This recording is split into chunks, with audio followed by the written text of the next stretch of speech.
Memasuki bulan Mei, banyak sekali teman-teman di pasar saham yang mulai concern dengan sell in May and go away. Sebenarnya apa sih sell in May and go away ini? Apakah ini merupakan sebuah mitos atau sebuah fakta? Jadi tadi di dalam seminar online jam 9 pagi tadi ya, saya ada cerita tentang sell in May and go away nih. Nah, saya mau ulang dikit nih ya di sini. Sekilas gimana sih sell in May and go away ini bukan artinya harga saham serta merta turun di bulan Mei gitu, enggak. Jadi sell in May and go away ini merupakan salah satu strategi investasi yang sebenarnya dulu banyak dilakukan oleh investor-investor besar di Eropa dan juga di Amerika terkait dengan summer holiday ya. Jadi terkait dengan strategi investasi di bulan Mei sampai dengan bulan Oktober, bukan hanya di bulan Mei saja ya. Jadi di Mei sampai Oktober ini memang secara statistik kalau kita lihat dari tahun 1950 memang menjadi bulan-bulan yang cenderung melemah ya. Jadi kalau ada bertumbuh pun pertumbuhannya juga nggak terlalu banyak gitu. Dan bulan-bulan yang terbaik sebenarnya kalau dari 1950 kita lihat secara statistik juga growth-nya yang paling bagus itu apa? Dari November sampai April. Nah, bagaimana dengan di Indonesia sendiri? Sebenarnya di Indonesia sendiri tidak selalu seperti itu, Ya, jadi dari data yang tadi saya sempat lihat dari blognya Pak Rudianto, teman saya juga ya. Jadi di Mei sampai Oktober di Indonesia ini kalau dalam 20 tahun terakhir itu sekitar 38% atau 8 kali ya, 8 kali dari 21 tahun ini memang negatif returnnya Mei sampai Oktober, namun selebihnya positif ya. Nah, sedangkan kalau dari November sampai April itu return negatifnya hanya 6 kali ya, dan return positifnya 15 kali. Nah, itu di Indonesia. Kalau dari pengalaman saya sendiri gimana? Kalau dari pengalaman saya sendiri selama 13 tahun saya di pasar saham, saya memang merasakan bahwa bulan November itu selalu volatilitas pasar tinggi karena biasanya harga saham habis jatuh gitu bottomnya sekitar September Oktober gitu. Jadi November biasa volatilitas saham tinggi, kemudian Desember Januari itu memang bulan bagus, bulan naik, kecuali tahun ini ya. Jadi kenapa nanti saya ceritain juga gitu. Kemudian memasuki Maret sampai April biasanya udah mulai stagnan atau mulai melemah, dan Mei itu biasanya malah naik gitu. Jadi secara statistik kalau khusus bulan Mei-nya sendiri itu biasanya malah naik gitu. Dan bulan yang secara statistik paling banyak turun adalah bulan Agustus dan juga September gitu. Nah, kalau tahun ini gimana? Tahun ini kan pasar saham itu udah terkoreksi sejak bulan Januari, Februari, Maret ya. Udah Januari, Februari, Maret, dan memang itu kena di siklus besarnya juga gitu. Sehingga saya melihat Maret, April kemarin kan udah naik lumayan tinggi ya. Saya melihat bulan Mei nanti memang ada kemungkinan untuk pasar saham sedikit terkoreksi gitu ya. Jadi sedikit terkoreksi, view saya masih bearish untuk beberapa bulan ke depan, masih bearish. Namun jangan khawatir, kita masih bisa gunakan kesempatan ini untuk trading jangka pendek, dan ini masih kesempatan untuk koleksi saham-saham yang bagus-bagus, ini murah gitu. Saham banking ini sekarang lagi murah-murahnya. Dan kalau memang nanti terjadi reversal, terjadi recovery, itu saham-saham perbankan dan juga saham consumer good dia yang akan balik duluan gitu.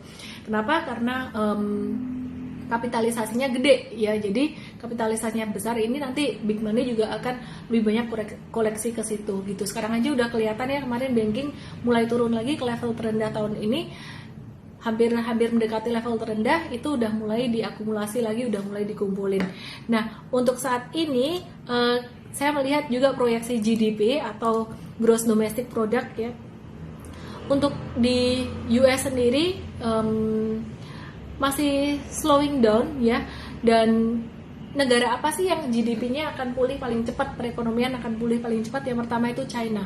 Kemudian yang kedua adalah India. Dan yang menarik, Indonesia ini meskipun untuk COVID-19 secara medis, untuk tenaga medis dan fasilitas medis itu memang kurang, memang tidak memadai ya. Jadi penambahan pasien corona ini juga lumayan cepat, dan juga tingkat kematian ya lumayan tinggi kalau dibandingkan dengan tingkat yang sembuh gitu ya. Anyway, saya di sini mau bahas tentang kacamata ekonominya. Itu dampaknya apa? Dampaknya membuat investor besar itu mereka menjadi melihat itu sebagai sebuah resiko di Indonesia, sebuah resiko ekonomi di Indonesia, di mana Indonesia kondisi demografisnya gede banget masyarakatnya dan banyak banget yang golongan masyarakat miskin. Jadi kalau mau di lockdown susah. Berkaca dari India, lockdown tapi mereka banyak yang kelaparan. Nah, kita nggak mau kayak gitu juga. Nah, karena nggak di lockdown ini, maka resiko COVID-19 ini dilihat sebagai satu resiko negatif oleh investor asing. Meski demikian, kondisi demografis Indonesia yang jumlah penduduknya 240 juta ini juga menjadi satu hal yang positif. Kenapa? Karena sifat masyarakat ini cenderung konsumtif. Jadi secara GDP, penghitungan GDP, tingkat konsumsi masyarakat di Indonesia ini juga berperan besar ya di dalam perhitungan Gross Domestic Product atau PDB. Nah, dari sini kesimpulannya apa? Bulan Mei ini gimana? Dan 6 bulan ke depan gimana? Mei sampai Oktober ini gimana? Kesimpulan saya, melihat kondisi global dan kondisi perekonomian di Indonesia yang masih melambat saat ini, saya melihat bahwa jangka menengah nanti masih bisa turun. Nah, kalau untuk jangka pendek kita masih bisa manfaatkan kesempatan untuk trading, beli jual jangka pendek cepat, dan mulai nyicil untuk investasi. Sekarang udah sampai 20% kita masuknya. Kemudian selain itu, kalau untuk Indonesia sendiri gimana nih recovery-nya dari COVID-19 ini, dari resesi ini recovery-nya gimana? Jangan takut, jangan khawatir ya, karena Indonesia seperti yang saya bilang tadi, tingkat konsumsi masyarakatnya cukup tinggi, sehingga nanti pada tahun 2021 atau akhir tahun 2020 itu recovery-nya juga akan cukup oke. Jadi kalau perusahaan saat ini banyak PHK karena mungkin industrinya dia terhenti bisnisnya atau berkurang penghasilannya, banyak PHK, nanti begitu sudah mulai normal juga secara gradually Indonesia akan cepat pulih karena tingkat konsumsi masyarakat yang cukup tinggi gitu.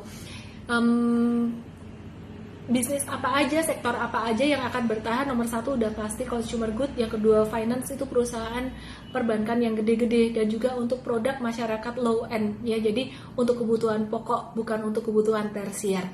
Nah, itu dari saya. Untuk hari Senin nanti IHSG masih ada peluang untuk sedikit menguat terbatas ya, cenderung mix karena bursa Amerika juga kemarin udah mulai slowing down, udah mulai turun lagi ya setelah menguat beberapa hari gitu.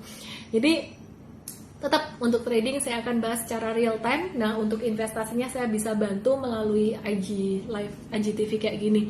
Buat teman-teman nanti bisa join untuk seminar online hari Sabtu depan. Saya akan bawain materi yang baru, dan minggu depan ini materinya benar-benar rombak total. Jadi kalau kemarin beberapa kali ini, 8 kali ini masih ada materi yang sama basic, ada beberapa yang sama. Minggu depan akan rombak total. Itu aja dari saya. Semoga bermanfaat. We help people to make money and change lives better. Salam profit.